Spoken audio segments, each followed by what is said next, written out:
She thought setting fire to my sugarcane would scare me into surrender, that I'd watch my land burn and finally give in to her HOA's threats.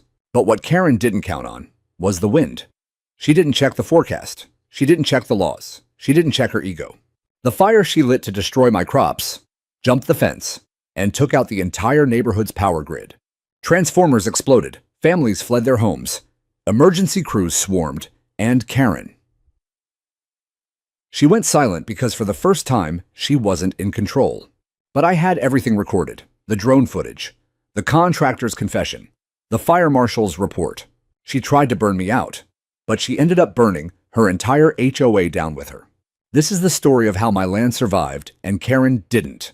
And trust me, it only gets hotter from here. There's a scent I'll never forget, the sharp biting tangle of burning sugarcane scorched earth and something colder, more deliberate underneath it all. That morning began the way most did, on my land, quiet, steady, honest. I'd just finished inspecting the irrigation lines along the northern edge of my field. The March sun hanging low and golden painting long warm streaks across the tall green stalks. A dry breeze moved through the rows, rustling leaves like whispers, but nothing felt wrong. Nothing warned me that within the hour I'd be staring into a wall of flame. My name is Elijah Merrick. I spent 25 years as a fire operations chief with the State Forestry Department. I learned to read fire the way sailors read the sea, its moods, its hunger, its lies. That's why, when the first thin column of smoke rose above the ridge, my stomach didn't drop in panic. It tightened in confusion. This wasn't the lazy plume you'd expect from a brush pile or someone carelessly burning yard waste near a fence. This smoke was thick, dark, and moving fast, too fast, like it had been born deep inside my field and was already running. I let the hose drop from my hands and ran. Boots pounded dry grass as I crested the low rise that overlooks the heart of my property. What I saw stole the breath from my lungs. Flames tall and fierce, laced with black ribbons of soot, were tearing through the eastern edge of my sugarcane. The fire crackled with a living rage, heat slamming into me from 50 yards away.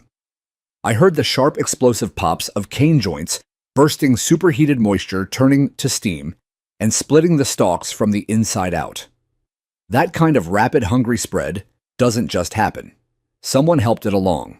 Training took over before fear could. I snatched my radio, keyed it with steady fingers, and called dispatch using my old unit identifier. Structure adjacent agricultural fire grid. Coordinates as follows: wind pushing west. I reported, voice calm even as my pulse hammered. My nearest actual neighbor was a quarter-mile off, but the Oak Crest HOA's western boundary, their manicured fence, ornamental trees, and treasured pergolas lay just beyond the far ridge. If the wind held or shifted, the fire would reach them in minutes. I sprinted to the barn, fired up the ATV, and raced back with the flatbed water tank in tow. I'd spent years carving and widening fire breaks every spring, but I never imagined I'd need a full suppression effort on my own soil. Not like this. Not in March. Not after everything I'd done to keep this field legal, safe, and thriving. When I reached the burn zone, the air was already thick and choking, shimmering with heat. I soaked the ground along my property line and used the ATV's tires to gouge a quick control line, turning wet soil into a muddy barrier. It slowed the advance, but only barely. The fire roared like it had a grudge. 2 engines arrived 12 minutes after my call. The crew knew me on site, old comrades, former rookies, now seasoned officers. We moved together like a single organism, knocking down the main front in under 20 minutes and containing it before it could leap the ridge or devour the pine stand to the west. And that's when I heard the shouting. Through the haze of sweat and smoke, a woman's voice cut sharp and accusing. I turned toward the road and saw her striding toward the captain arms, gesturing wildly. Karen Delaney, Vice President of the Oak Crest HOA, self-appointed guardian of curb appeal, and my personal thorn for the past 4 years. She was pointing at my smoldering field, then at the blackened rows behind me, her face twisted in righteous fury. The captain's expression was pure exhaustion, like he'd already been dealing with her far longer than the fire itself. She claims it was a controlled burn, he muttered as I approached. Says the HOA board approved it to clear hazardous vegetation. My gaze locked with Karen's. For a split second, her outrage faltered. Something colder flashed across her features, calculation, maybe even satisfaction. I did what the bylaws permit, she announced loudly, as if addressing an audience. That field has been an eyesore for years. We sent repeated notices. You refused to maintain it. We took necessary action legally. Legally. The word hung in the smoky air like a bad joke. You trespassed onto private property and ignited a sugarcane crop, I said, voice low and even. During dry conditions, without notifying the fire department, without checking wind direction. And you call that legal? Her lip curled. We hired licensed professionals to assess risk. You ignored our notices. There's a difference between a notice and arson, Karen. Before she could retort, a deep resonant boom rolled from the west toward the HOA side. Then another. A fresh plume of dark smoke billowed upward, thicker and angrier than before. A neighbor came sprinting down the hill, shouting about sparks and exploding transformers. The truth hit like a punch. A rogue ember had ridden the wind farther than we'd calculated and landed near the wooden fence where the main power lines crossed. The fire had just taken down the HOA's electrical grid. 53 homes plunged into darkness. Karen's face drained of color. For the first time since this nightmare began, she had nothing to say. The fire was contained, the ground still hissing and steaming in angry patches, but the real damage was only beginning to show itself. I stood at the charred edge of what had been half an acre of thriving sugarcane hands planted on my hips, watching a power company truck ease its way up the narrow road. Amber warning lights swept through the lingering haze like slow, deliberate beacons. A lineman in heavy gear climbed out and walked the blackened fence line, where 2 utility poles lay, toppled, twisted skeletons of wood and wire, still trailing faint wisps of smoke. The sight was almost unreal. I'd watched wildfire swallow entire communities, but seeing a suburban power grid collapse because one overzealous HOA officer decided to play arsonist, that was something new. Karen was on her phone now, pacing in tight, frantic circles, voice pitched high and brittle.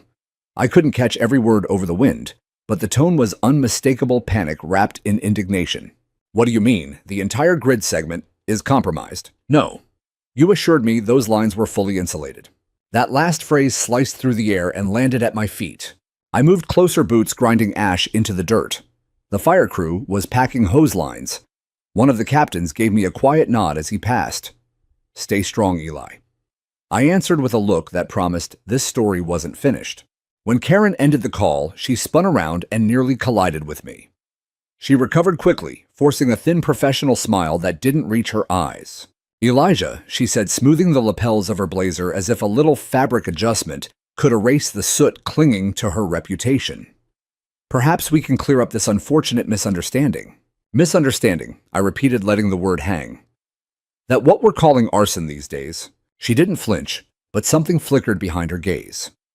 We issued multiple formal notices regarding landscape hazards. You failed to comply. I complied with County Agricultural Zoning Code 12.2C, I said. I have the stamped documentation, the inspection reports, the exemption letters, all of it. Her hand flicked dismissively. Your overgrown sugarcane presented a clear fire risk to adjacent properties. Home values along this corridor have dropped 3%. You mean the fire risk you manufactured by setting it ablaze? She blinked once slow, then widened her brittle smile. We engaged a third-party service for a controlled vegetation reduction. Licensed, insured.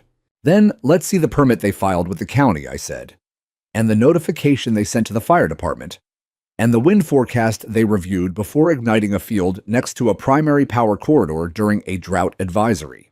Her smile wavered. The board acted in good faith. There it was again. That sanitized phrase they always hid behind. Good faith doesn't include trespass, I cut in, voice low. It doesn't include accelerant. And it sure as hell doesn't include gambling with 53 families' electricity.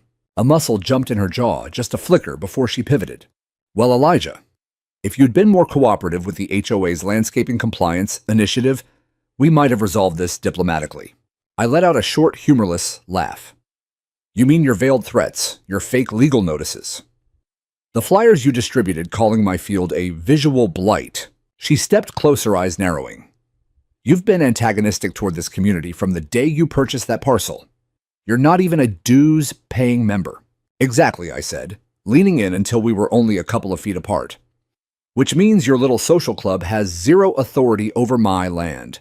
You just committed felony trespass, arson, and utility sabotage. I hope your precious clipboard carries strong liability coverage."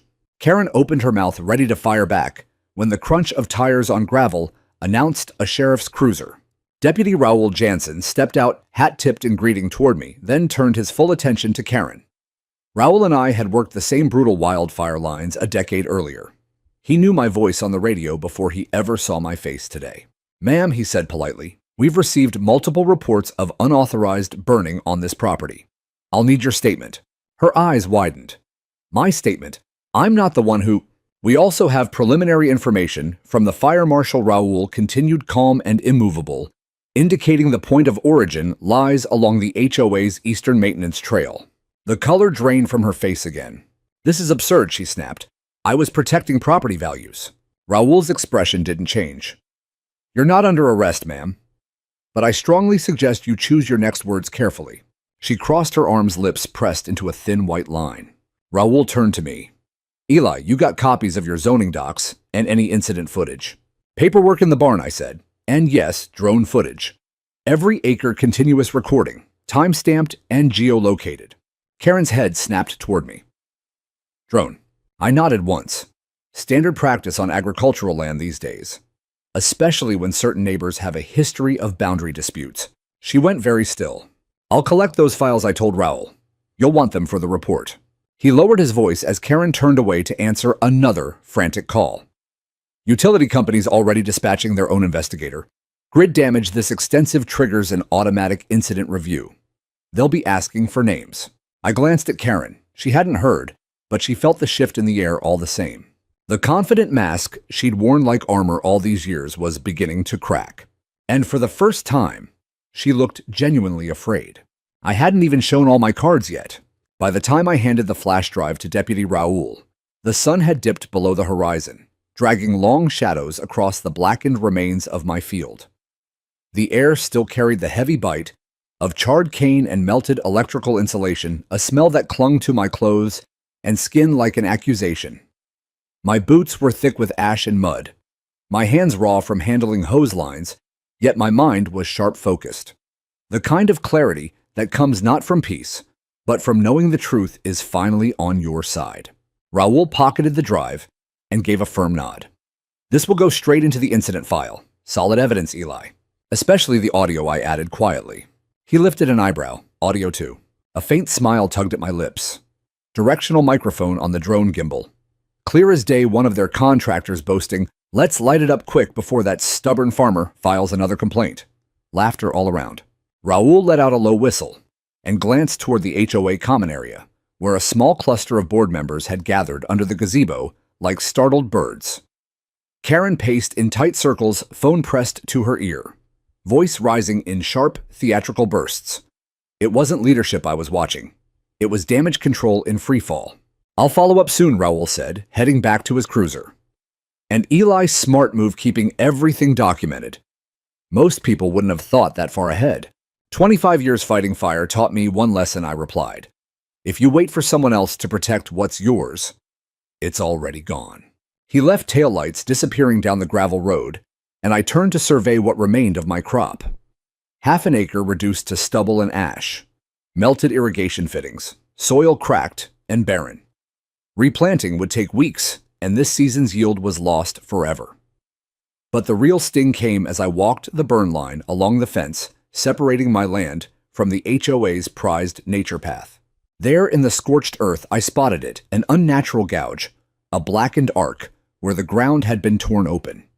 Not just burned, but deliberately disturbed. The fence posts at the base were melted inward, as if the flames had been pulled toward them. Beyond the boundary, the HOA's ornamental birch grove stood ruined bark, blistered branches, twisted into skeletal claws. And behind the birches, something else moved. A thin, insidious line of flame licked along the thick mulch bed beneath a row of solar pathway lights. The fire was small, almost hidden, but alive and hungry. It crackled softly, feeding on dry pine straw scattered for aesthetic effect. From my side, it had been invisible, masked by smoke and terrain. But now it was spreading straight toward the buried electrical conduit that fed the main HOA utility cabinet. I didn't think. I ran. Hey! I shouted over the fence at the nearest board member, Cliff Hargrove, the treasurer who always rubber-stamped Karen's motions. "Your mulch bed is burning. Get a hose now!" He stared at me blankly, then turned. His face went slack with shock. "What the?" Before he finished, one of the solar lights exploded in a sharp pop of flame. Plastic casing melted in seconds, exposing wiring that sparked and hissed, feeding the fire like a fuse. Panic rippled through the group. Someone screamed. Cliff fumbled with a garden hose, but the decorative spigot delivered only a pathetic trickle. The flames ignored it, leaping to the next bed of pine straw, racing toward the utility junction. I vaulted the damaged fence, landed hard, and rolled to my feet, ignoring shouts of, "This is private property, and you can't be here."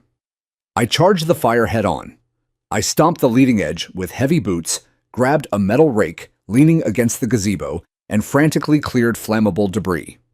With my last canister of field water, I doused the smoldering roots of a birch. It wasn't elegant, but it was enough. The flames died 4 feet short of the main utility box. Then the second transformer blew. The explosion was deeper than thunder, a metallic roar followed by a blinding blue-white arc that lit the dusk like lightning. A high-pitched whine rose as backup systems failed. Every light in the Oak Crest development flickered once, then surrendered to darkness. Porch lights, security cameras, electric gates, the glowing fountain in the roundabout, all gone. Mrs. Lacey, board secretary, and usually Karen's quiet ally, began to sob. My husband, Mr. Donnelly, he's on oxygen. His concentrator just lost power. Karen shoved past her, screaming into her phone. "Where is the utility crew? We have a medical emergency here. This was not supposed to." She cut herself off too late. I turned slowly, adrenaline still thrumming in my veins. "Not supposed to, what, Karen?" She froze. The entire group turned toward her. What did you do?" Cliff whispered, voice trembling. I didn't intend. Karen started, then caught herself. "We only wanted to encourage Elijah to sell." The board discussed applying pressure. "No," Mrs. Lacey said, backing away, tears streaming. "You told us it was routine landscaping maintenance." "I never authorized fire," Cliff added, color draining from his face. "You said it was just trimming overgrown vegetation." In the thickening dusk, lit only by distant emergency flashers, the board began to fracture right before my eyes. Alliances crumbling under the weight of consequence. I stepped forward, voice carrying across the stunned silence. "For the record," I said loud enough for every phone recorder and conscience to hear, "I have continuous drone footage, time-stamped emails, and clear audio of your contractor outlining the plan to smoke me out. I've already delivered copies to the sheriff." Karen's expression twisted not with anger now, but raw fear. "You won't get away with this," she hissed. I looked past her at the darkened homes, the scorched trail, the ruined grove now blanketed in ash. "Doesn't look like I need to," I said. "You managed it all on your own." As utility trucks finally roared up the main road, their lights cutting through the night like judgment, I knew the headlines were already writing themselves. Karen had set out to burn me down. Instead, she had ignited her own downfall. The neighborhood had never felt so hollow. No porch lights glowed against the stucco walls. No televisions flickered through the half-open blinds. No hum of air conditioners or distant music drifted on the night breeze. Just an unnatural silence, broken only by the occasional sputter of a failing portable generator and the flashing hazard lights of the 3 utility trucks parked at the entrance to Oak Crest Estates. From the ridge beside my barn, I could see the entire cul-de-sac laid out like an abandoned film set. The winding walking paths Karen once proudly called the community's aesthetic arteries were strewn with fallen branches and scorched pine straw. Solar lanterns hung limp on melted stems. The central fountain, her pet project, stood frozen and silent, its pump starved of power. Karen's carefully curated kingdom had gone dark, and the darkness felt absolute. I stood there in soot-stained clothes, arms folded, the faint smell of burned cane and melted wire still clinging to me. My flashlight swept slowly across the devastation below. It wasn't the physical ruin that struck deepest. It was the fragility of the illusion they'd all lived under. This place had thrived on control, perfect lawns, uniform paint colors, the quiet tyranny of conformity. One spark, one act of arrogance, and the whole facade had collapsed. Down in the cul-de-sac, the remaining board members huddled outside the darkened clubhouse. Their voices carried faintly on the wind, Sharp gestures circling arguments, rising panic. Cliff clutched his ever-present clipboard like a shield, jabbing a finger at Karen. Mrs. Lacey's sobs cut through the night in pleading waves. Someone tried to start a generator. It coughed, sparked, and died with a defeated pop. Then a second sheriff's cruiser rolled in, lights sweeping the scene in slow red and blue arcs. This time, it was Deputy Chen, tall, lean-mirrored, sunglasses even at night, the kind of officer who spoke in measured sentences and never raised his voice. He stepped out and walked straight toward the clubhouse posture, announcing that this wasn't a courtesy call. Karen hurried to intercept him, arms waving, finger pointing uphill toward my property. Her voice was shrill, desperate, every syllable soaked in blame. Chen stood motionless, letting the torrent wash over him, then raised one hand. He said something quiet. She fell silent. He pointed deliberately up the hill toward me. Minutes later, his boots crunched on my gravel drive. "Evening, Mr. Merrick." "Deputy. Got here after my shift started. Just tying up loose ends from the initial response." I nodded. "Appreciate the follow-through." He glanced at the darkened subdivision below. "You running on backup power? Generator in the barn. Off-grid setup." He gave a small approving nod. "Smart." He flipped open his clipboard. "We've confirmed 2 transformer failures, 4 utility poles down, extensive fence damage, and an emergency assistance request from Oak Crest citing failure of life-sustaining medical equipment." I raised an eyebrow. "Mr. Donnelly, Mrs. Lacey's husband." Chen confirmed it. "Oxygen concentrator. Backup battery lasted 40 minutes. Ambulance took him to County General. He's stable now." "Good," I said. "He shouldn't be collateral damage in this." "No one should," Chen replied, and for the first time his tone softened. Then the professional mask returned. "But people will be if this goes legal." "It already has," I said. He tapped the clipboard. "You should know the HOA is attempting to shift blame. Claiming your unmanaged vegetation created an inherent hazard." I smiled thinly. "I have video of their crew crossing my boundary and igniting the fire. No permit. No authorization. I filed my own complaint." Chen absorbed that without reaction. "That footage will be part of any civil claim," he asked. "It will. Crop loss, yield damage risk to my structures. My attorney's already drafting." He nodded again, non-committal. But I caught the glint in his eyes. He knew which way the wind was blowing. "And Ms. Delaney," I asked, "formal investigation yet?" He chose his words carefully. "Statements are being reviewed. The fire marshal's preliminary report already identifies the HOA side as point of origin. That's difficult to overcome." I allowed myself a quiet chuckle. Karen's always been good at overcoming things, until someone bolts her feet to the floor. Chen's mouth twitched, almost a smile. His radio crackled. He stepped away to answer, then returned down the hill, flashlight beam, cutting a steady path through the dark. Back inside, I brewed a pot of strong coffee, black, bitter grounding. I sat at the kitchen table and opened my laptop. There were files to duplicate, statements to write, timelines to build. A long night ahead. Just past midnight, the first official HOA email blast arrived. Crisp header, formal language signed by the Oak Crest HOA Executive Committee. "Dear residents, due to an unfortunate incident involving adjacent land maintenance, the community is currently experiencing a temporary power outage. We are working diligently with local authorities and utility providers to restore service as soon as possible. We appreciate your patience and understanding during this unexpected situation. Sincerely, Oak Crest HOA Board." No mention of fire.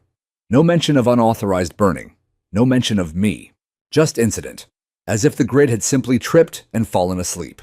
I stared at the screen for a long moment. Then I hit reply all. I attached the full drone video file, crystal clear, time-stamped, undeniable. And beneath it, one line. Now, this was no accident. This was a choice, and the consequences have only begun. Send. I closed the laptop, turned off the kitchen light, and stepped back onto the porch. My side of the fence hummed softly with generator life. Their side lay in perfect, unbroken silence. Dawn broke slow and gray over the ridge, the sky still smeared with the faint haze of yesterday's smoke. I woke to the steady chug of my generator and the distant, frustrated shouts of utility workers echoing up from the subdivision. After a quick shower to scrub away the last traces of ash, I stepped outside with a fresh mug of coffee. The air felt heavier, charged with something unspoken, like the calm before a second storm. A knock sounded at my door before I'd taken my second sip. A man in a crisp navy suit stood on the porch, clipboard in hand, corporate logo embroidered on his jacket. Rosenfeld Risk Management. He introduced himself as an independent adjuster contracted by the Oak Crest HOA insurance carrier. "Morning," I said, leaning against the doorframe. "Here to photograph the damage from my side of the fence." He nodded, polite but guarded. "For documentation purposes. The board is pursuing reimbursement claims related to the outage and community property loss. That requires establishing origin and liability." I nearly laughed out loud. They start the fire and now they want someone else to pay for the ashes. His face remained neutral.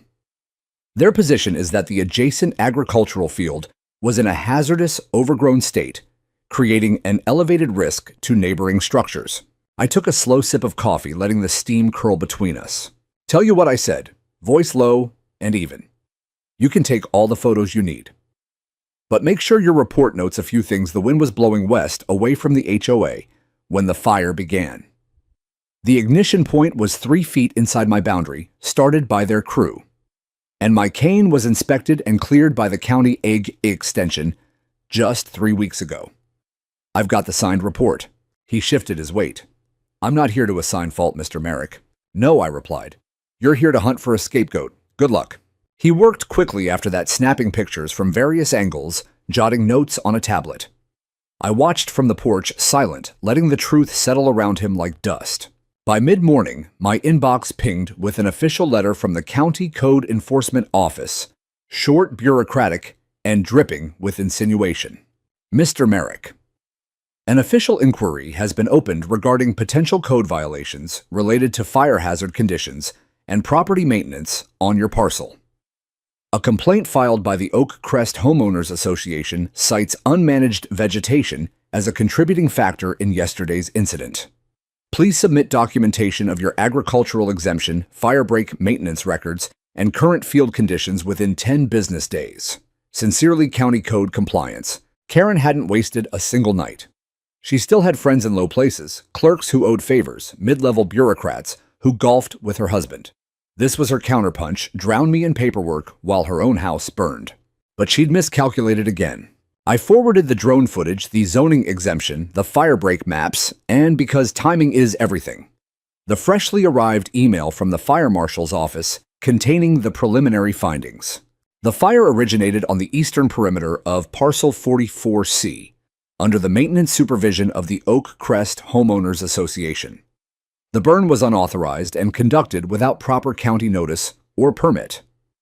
Current weather conditions did not support a safe, controlled burn. I added a brief note of my own. For reference, attached evidence clearly shows the point of ignition on HOA-managed land. I am available for any site visit. Send. Then my phone rang, an unknown number with the Vista Electric prefix. I answered. "Mr. Merrick, Janice Paulson Claims and Liability Division. We've completed our initial assessment of the grid damage from yesterday's event. Go ahead." Her voice was tight, professional, but edged with restrained anger. "Early indicators point to an unauthorized burn initiated by the Oak Crest HOA. Estimated repair and replacement costs are currently at $420,000 and climbing. If you're willing to share your documentation and footage, we'll incorporate it into our formal liability review." I leaned back against the barn wall, watching a utility crane lift a new transformer into place down the hill. "Already sent a copy to your investigations team this morning," I said. "Happy to provide anything else." She exhaled almost a laugh. "Thank you. Frankly, without civilian evidence like yours, these cases can drag for years. This one won't." We spoke for another few minutes. She confirmed federal resiliency grants had partially funded the damaged equipment. That elevated the state's potential violations of federal infrastructure guidelines. Heads would roll higher than Karen's. By early afternoon, another visitor arrived, this one unexpected and welcome. A county truck pulled up bearing the Emergency Management Division seal. A woman in her 30s stepped out, brunette ponytail, cargo vest, sharp eyes. She introduced herself as Samantha Reeves, Risk Mitigation Specialist. "I'm conducting on-site evaluations for public safety incidents," she said, shaking my hand firmly. "Your footage was escalated up the chain pretty fast." We walked the burn perimeter together. She asked precise questions, wind speed logs, fire break widths. Irrigation status. At one point, she stopped and stared at the melted fence posts. They really didn't call the fire department first, she asked, almost incredulous. Not a single ring, I confirmed. No burn barrel, no spotter, no water truck. Just accelerant and ego. She shook her head, scribbling notes. This is going to be a textbook case of what not to do. There will be serious consequences. As she drove away, the sun dipped lower, painting the recovering cane rows in soft gold. For the first time since the smoke rose, I felt the tide shifting not just in my favor, but with real momentum. The HOA had tried to rewrite the story to bury me in blame and bureaucracy, but the narrative was slipping from their grasp, and the community they'd nearly set ablaze was starting to wake up. 2 days after the fire, I walked into the Oak Crest clubhouse, carrying nothing but a thick file folder and a single flash drive, small objects that felt heavier than any hose line I'd ever dragged up a mountain. The room was already full. They had called it a special emergency board session, which translated to crisis management behind closed doors. The email notice had gone out late the night before, and buried at the bottom, almost as an afterthought, was my name, Elijah Merrick, invited to speak on agenda item 2A. Karen's gambit was clear. Drag me into her arena, surround me with anxious residents and loyalists, and flip the script. Make me the unreasonable outsider, the stubborn farmer who had endangered everyone. She still believed she could control the room the way she always had, with smiles, interruptions, and appeals to community standards. But she had invited the wrong man into the wrong fight. The double doors swung open onto bright fluorescent light and the low hum of nervous conversation. Dozens of faces turned toward me, some familiar from distant waves over fences, others hardened board supporters with arms crossed, ready to defend their queen. Most, though, looked exhausted, eyes ringed with fatigue from 2 nights without power, refrigerator-spoiled routines shattered. Karen sat at the head table, behind a neat row of bottled water and printed agendas. Her blazer was pristine, hair perfectly styled, but her eyes were bloodshot and her smile brittle as thin ice. "Mr. Merrick," she said into the microphone, voice syrupy sweet. "Thank you for accepting our invitation. We're grateful you could join us to discuss recent events and find a path forward." "I'm not here to discuss," I said, calm and clear enough for the back row to hear. "I'm here to present facts for the record." A ripple of murmurs spread. Karen cleared her throat. "As many of you know, an unfortunate fire escaped control, I interrupted, stepping forward. "It didn't escape. It was deliberately set on private, agriculturally zoned land that the HOA entered without permission." Mr. Merrick, emotions are running high. "This isn't emotion," I said, "it's evidence." I placed the folder on the table with deliberate care, then removed the flash drive and handed it to the nervous IT volunteer at the board's elbow. "Play it, please." Karen half rose. "I must object, this footage hasn't been authenticated." "Too late," the IT guy muttered, already plugging it in. The large screen behind the board lit up. My drone footage rolled in high definition, 2 HOA maintenance workers stepping over my fence line, unrolling a drip torch, applying accelerant in a neat line along the dry grass. The camera zoomed as one of them flicked a lighter. Flames caught instantly, racing eastward with the wind. Then came the audio clear, damning casual. "Light it quick. This'll heat things up. That farmer'll sell in no time." Laughter, 2 voices. The room went deathly quiet. I let it play through the first minute, then paused it. "That was recorded 2 hours before I called 911. I said, turning to the residents. "Before your transformers exploded. Before the blackout that sent Mr. Donnelly to the hospital because his oxygen concentrator failed." Karen shot to her feet. "This footage is selective and misleading." "Is it?" I opened the folder and held up the fire marshal's preliminary report. "Because the county agrees with the video. Conclusion: unauthorized ignition on HOA-managed land, no permit, no notification, in direct violation of fire codes." A voice from the back row shouted, "That's not what you told us, Karen." Another, "You said Elijah's field caught fire on its own." Karen's face flushed crimson. "I was working with the information available." "No," I said, voice steady but carrying. "You were working with a plan. A plan to force me off land I've lawfully owned and farmed for years, land you've tried to buy 3 times at half market value." I pulled out the next documents. "This is my state agricultural exemption filed 2018. This is my certified firebreak inspection from last quarter. And these, I fanned out, a small stack of letters, are your board's unsolicited purchase offers, followed by years of fabricated violations and complaints to the county. The murmurs swelled into open outcry. "You lied to us," someone yelled. "I trusted you," another resident cried, voice cracking. Karen pounded the table with her palm. "This is defamation. We acted to protect property values and safety." I met her eyes directly. "Then the community deserves far better protection than this." For a long moment she held my gaze, defiance blazing. Then it flickered and something raw and afraid surfaced behind it. I turned to leave. My work here was done. But at the door a man's voice stopped me. "What happens now?" he asked, quiet but firm. I paused, hand on the handle. "That's up to all of you," I said. "But I will be filing civil claims for trespass, arson, and full damages to my crop and land. Vista Electric is filing their own suit for infrastructure loss. And the fire marshal's report is now public record." Silence fell like a curtain. Then, slow at first, a single pair of hands began to clap. Another joined. Then more. Not thunderous, but steady, spreading through the room like a wave. I walked out into the sunlight. Behind me, county inspectors were already stringing yellow caution tape around the ruined utility box near the dog park.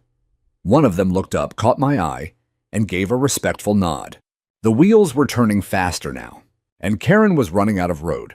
3 days after the fire, a thick envelope arrived, hand-delivered by a county courier in a marked SUV. I was on the porch nursing blisters from redigging irrigation trenches through the scorched soil, black coffee steaming in my hand. The driver asked for a signature, passed me the packet without a word, and left. I didn't tear it open immediately. I knew what it was, but I also knew what it meant. Inside, on official letterhead from the County Fire Investigation Bureau, was the final incident report, case number FM 74182C. Deputy Fire Marshal Curtis Lang had signed it in bold, unwavering ink. The language was clinical, precise, merciless. Initial ignition confirmed within HOA-maintained landscaped area, approximately 3 feet inside parcel 45E. Accelerant residue consistent with commercial fire-starting gel. No burn permit on file. No pre-notification to fire services. Wind speeds at time of ignition exceeded safe thresholds. Burn conducted in direct violation of county open fire ordinance and state drought advisory. Secondary fire events resulted in catastrophic failure of 2 primary transformers and 4 utility poles serving Oak Crest Estates. Then the line that turned my coffee cold. Determination: unauthorized burn conducted with gross negligence. Referral recommended to civil authorities for liability and potential criminal review. Gross negligence. In my years writing similar reports, I knew exactly how heavy those 2 words were.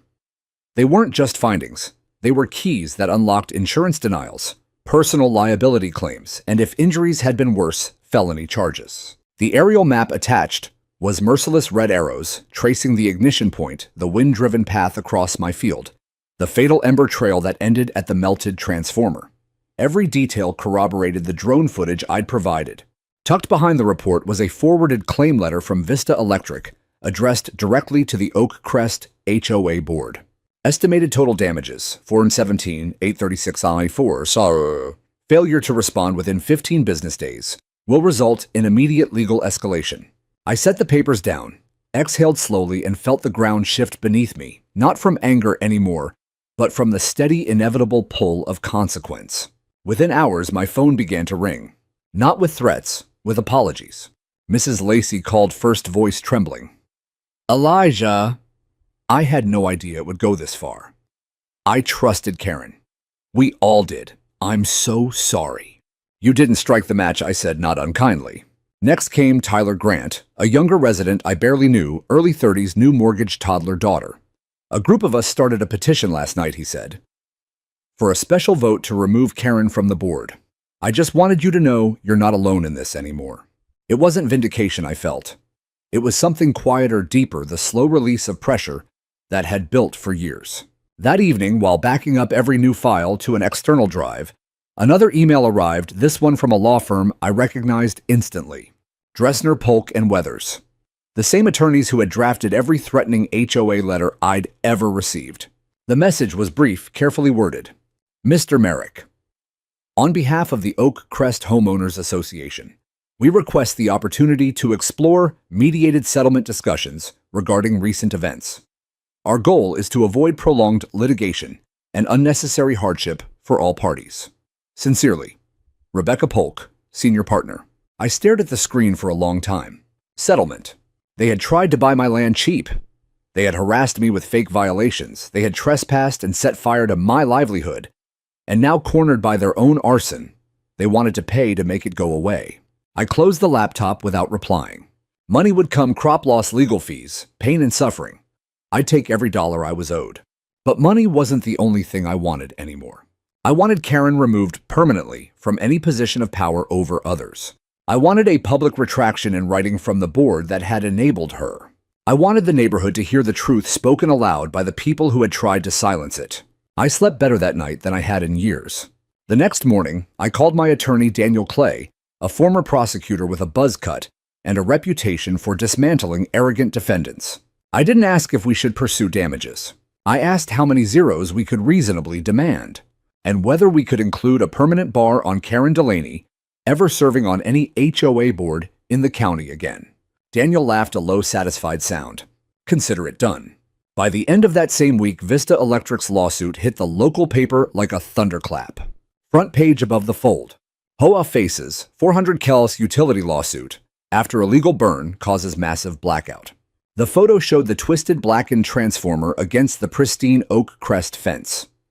The article quoted the fire marshal's gross negligence finding verbatim and named Karen Delaney as the board official who oversaw the unauthorized action. On page 2, a still from my drone footage, the contractor's voice clear in the pull quote, "Let's get it lit. He'll sell quick once the heat's on." The shift was immediate. At the feed store, strangers nodded respect instead of side eye. At the diner, Shelley slid a free refill across the counter without a word. Ted Harris, the same neighbor who once reported my truck for unsightly mud tires, stopped me in the parking lot, extended his hand and said simply, "You were right." They went too far. Then came the call from Vista Electric's senior litigator, Angela Fowler. "Your documentation was pivotal," she said without preamble. "Without it, they might have dragged this out for years." "Happy to help," I replied. "There's more," she continued. "The damaged equipment was partially funded by federal resiliency grants. That pulls in additional oversight. And their insurance carrier is already signaling they may deny coverage for intentional acts."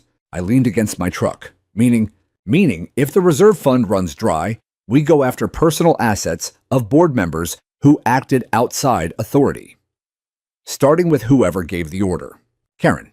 Angela paused.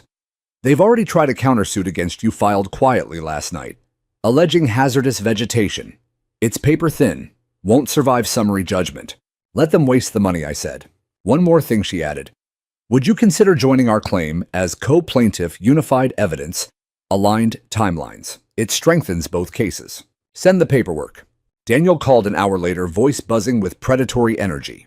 "I've been waiting years for a case like this. Karen Delaney just handed me the match." We filed the next morning. The fallout was swift. Word reached me from multiple neighbors Karen had unraveled completely in the HOA office, screaming accusations, threatening resignation one minute, and clinging to her title the next. At one point, she barricaded herself in the boardroom. Cliff, the treasurer, finally broke ranks. He issued a public statement signed by 3 remaining board members. The Oak Crest HOA board deeply regrets the events of March 11th and fully acknowledges the findings of county investigators and utility officials. The actions taken were not approved by quorum and do not reflect community values. An emergency vote has been scheduled to address leadership changes. Translation: Karen was being cut loose. I didn't celebrate. I simply felt the long-held tension in my shoulders ease another notch. This wasn't revenge. It was restoration. And it was far from over. The public hearing was held in the County Administration Building Courtroom, C2. A plain fluorescent-lit room that smelled faintly of floor wax and old paper. It wasn't a criminal trial, not yet, but a formal grievance review triggered by a flood of resident complaints and an official county request to examine the Oak Crest HOA's conduct during the March 11th incident. The gallery was packed. Neighbors I'd never spoken to sat shoulder to shoulder with local reporters, fire investigators, and even curious board members from neighboring subdivisions who had heard the rumors and wanted to watch an empire of petty tyranny finally face real scrutiny. I sat in the third row, directly behind my attorney, Daniel Clay, who looked every bit the predator in his tailored navy suit, calm coiled ready. Beside him, Angela Fowler from Vista Electric reviewed a thick binder of cost breakdowns and photographs. Her presence alone seemed to raise the temperature in the room. At the front table, 5 HOA board members sat in a row, like defendants awaiting verdict. 4 of them looked pale and diminished eyes, fixed on the tabletop. Karen sat in the center posture, rigid blazer pressed, makeup flawless, but her hands betrayed her fingers, twisting a tissue into damp shreds. She was alone now. Cliff had resigned days earlier. Mrs. Lacey had submitted a written statement but refused to appear. The 2 remaining members flanking Karen avoided her gaze entirely. Hearing Officer Linda Rocha entered a no-nonsense veteran of municipal disputes with steel-gray hair and a stare that could freeze excuses mid-sentence. She called the session to order with a sharp rap of her gavel. This proceeding, she began voice-cutting through the tension, will review the County Fire Investigation Bureau's final report regarding the unauthorized burn of March 11th, subsequent utility infrastructure damage, and numerous resident complaints against the Oak Crest Homeowners Association. Let me be perfectly clear, this is not an HOA meeting. You do not run this room. Karen shifted in her seat. Rocha turned to the board table. You may deliver your opening statement. Karen stood smoothing invisible wrinkles from her blazer. When she spoke into the microphone, her voice was practiced, measured, almost soothing, but it cracked at the edges. The board acknowledges that a vegetation management fire spread beyond intended boundaries, resulting in temporary hardship for our community.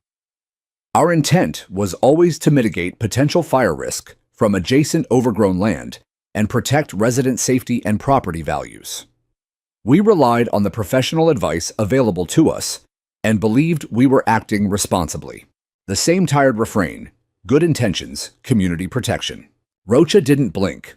Was a burn permit obtained from the county? Karen hesitated. We engaged a landscaping contractor who, yes or no, Ms. Delaney? No. Was the fire department notified prior to ignition? No.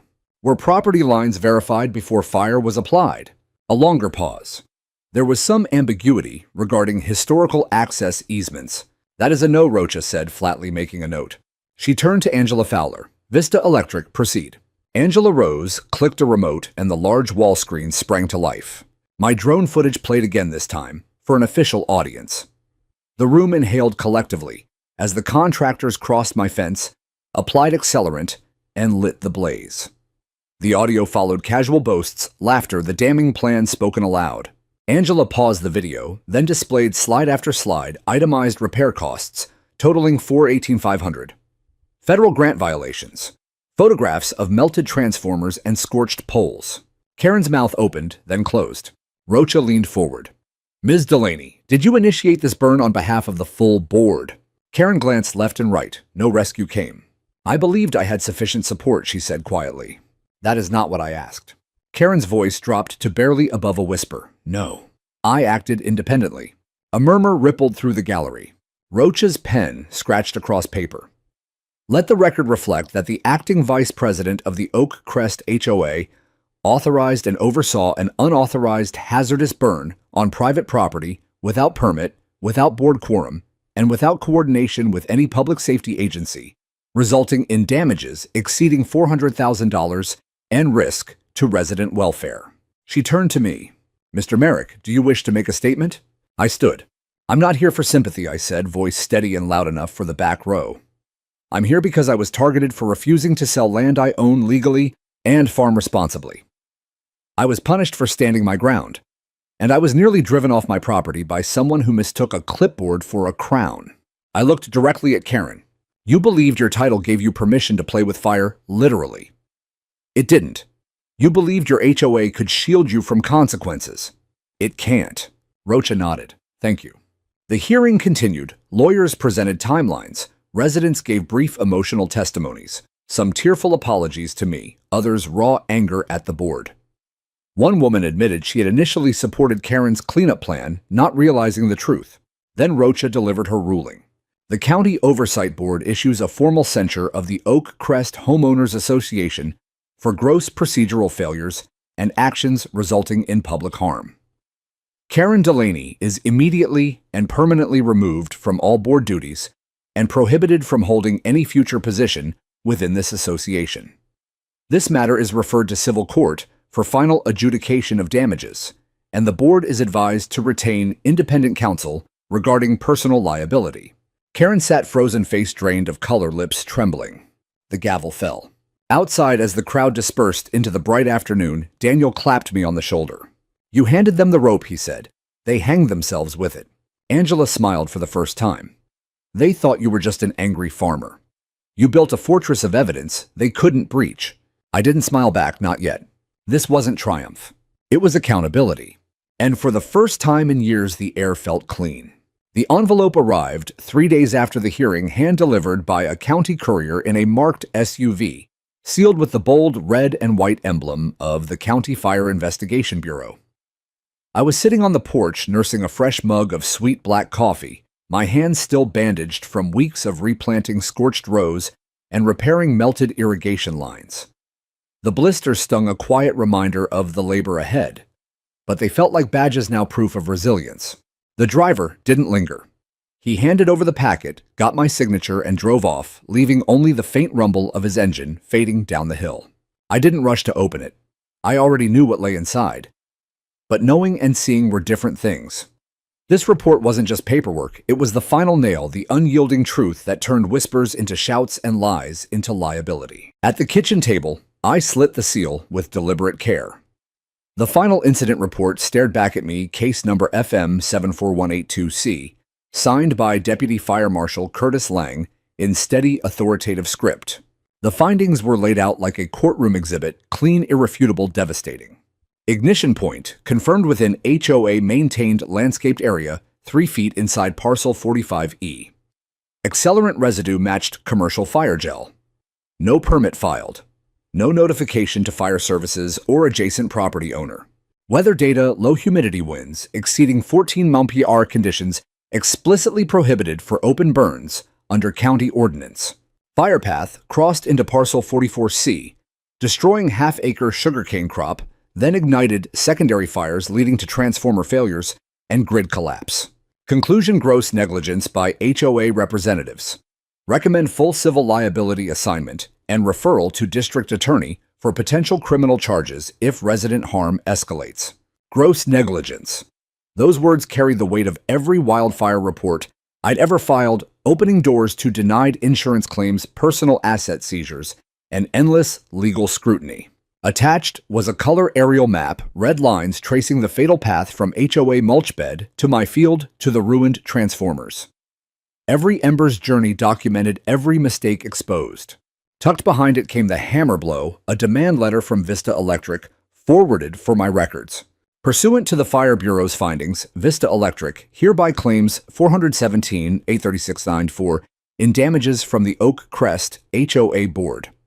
Payment due within 15 business days, or we proceed to federal court, given the involvement of grant-funded infrastructure.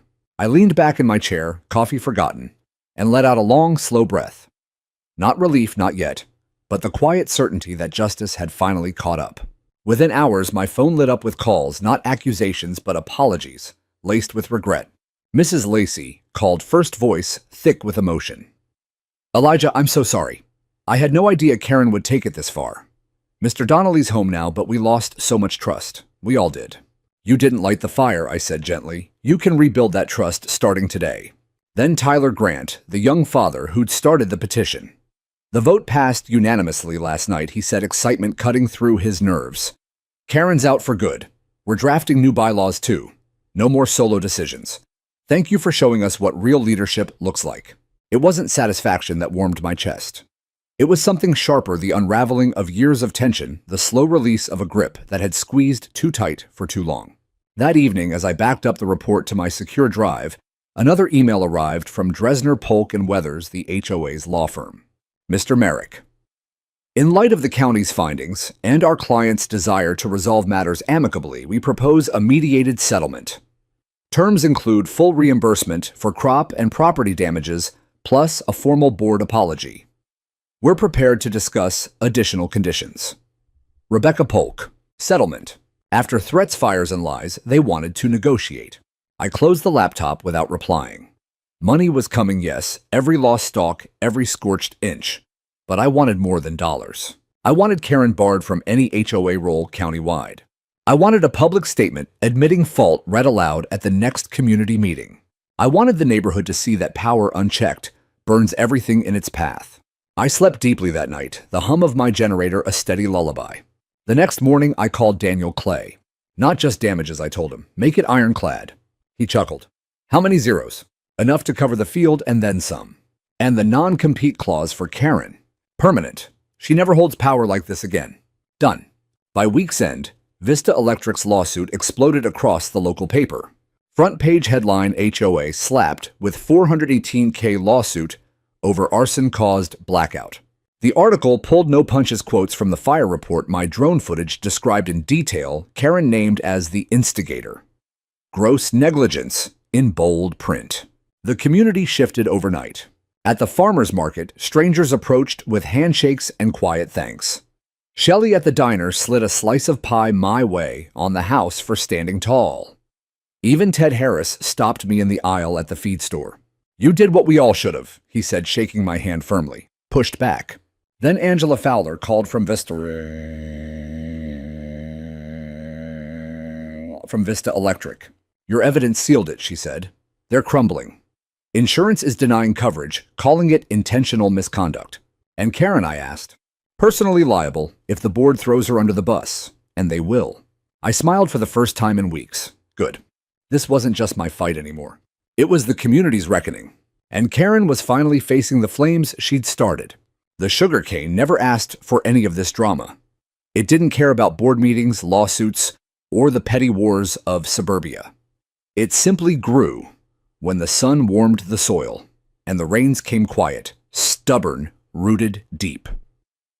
Weeks after the last ashes had scattered on the wind, I knelt in the rebuilt rows, pressing new seed cane into the dark, renewed earth. My hands, calloused and scarred from the fight, moved with the old rhythm. Each plant felt like a promise kept, not to the county, not to the neighbors, but to the land itself. Spring arrived gentler this year. Mornings were filled with the soft hum of my tiller and the distant sounds of recovery drifting up from Oak Crest. They were rebuilding too in their own way, replanting scorched ornamental beds, mending fences, holding open town halls instead of closed-door sessions. Hand-lettered signs appeared along the walking paths. Join the new community council power back to residents. I didn't attend. I didn't need to. My field was my voice. But the changes reached me all the same. People waved now real waves, not the stiff acknowledgments of obligation. At the farmer's market, a man I barely recognized stopped me beside stacks of fresh produce. Didn't realize you grew the cane yourself, he said. Thought it was just tall grass. He bought 2 thick bundles, grinning. Gonna boil syrup with my grandkids. Teach them where real sweetness comes from. The deepest shift came in the mail one quiet afternoon, an official letter from the County Agricultural Extension Office, crisp envelope, county seal. Mr. Merrick, we are pleased to inform you that your property has been selected for the County Resilience Pilot Program. In recognition of your documented fire breaks, sustainable practices, and cooperation during the March incident, your field qualifies for a full soil renewal grant and ongoing drone monitoring partnership. Your stewardship represents the kind of agriculture we wish to preserve. Thank you for standing firm. County Agricultural Services. I read it twice on the porch, coffee cooling beside me. Recognition wasn't what moved me. It was being seen not as a nuisance or a holdout, but as a caretaker of something alive and enduring. One golden evening, I walked the ridge where the old fence had burned. New posts stood straight and strong wire gleaming. Beyond them, fresh green shoots pushed through the earth in perfect rows, swaying in the breeze like they'd never been touched by flame. I thought back to the first violation notice Karen had sent something about unsightly overgrowth disrupting visual harmony. I'd laughed then at the phrase as if my field were a discordant note in their manicured symphony. But harmony isn't sterile perfection. It's roots that run deeper than property lines. It's bending without breaking. It's refusing to burn when someone tries to set your world on fire. A month after the hearing, the settlement offer arrived, formal, notarized, generous. $187,000. Full crop replacement irrigation repair, legal fees, and a buffer for lost yield. Attached was a letter on new HOA letterhead, signed by the interim president. The Oak Crest Homeowners Association extends its sincere and public apology to Mr. Elijah Merrick for the unauthorized actions that caused damage to his property and hardship to our community. We commit to better stewardship and transparency moving forward. No NDA, no silence clause. I countered with one addition: Karen Delaney permanently barred from serving on any HOA board in the county. They accepted within 48 hours. 2 weeks later, I watched from my porch as a moving truck backed into her driveway. Furniture wrapped in blankets, beige pillows stacked high, her red SUV trailing behind like a reluctant shadow. She never glanced uphill, never waved goodbye. Some said Florida, others Arizona. It didn't matter. Oak Crest was no longer hers to rule. Vista Electric completed the grid repairs ahead of schedule. They installed upgraded thermal sensors, the kind I'd helped design during my forestry days. The crew chief sought me out on site. "Your input caught a blind spot," he said, shaking my hand. "Because of you, we'll spot the next one before it spreads." The local paper ran one final story. They asked for a quote how it felt to win. I gave them 8 words. My land didn't burn. It reminded everyone whose it was. They printed it on page 2, right beside news of sweeping bylaw reforms at Oak Crest. Residents had voted in the merit clause any expenditure over $5,000 or action affecting adjacent properties now required full resident vote and public notice. I laughed when I read it, not from ego but from the quiet knowledge that something toxic had been cut away. Somewhere another farmer might keep his field. Another homeowner might sleep without fear of midnight fines. Another board might pause before wielding power like a torch. That night, the wind moved through the cane again, soft, steady, whispering secrets only the earth understands. I stood at the fence line as the sun dipped low, painting the green stalks in firelight that harmed nothing. Not revenge, not victory, justice. Quiet, rooted, unbreakable, and finally mine.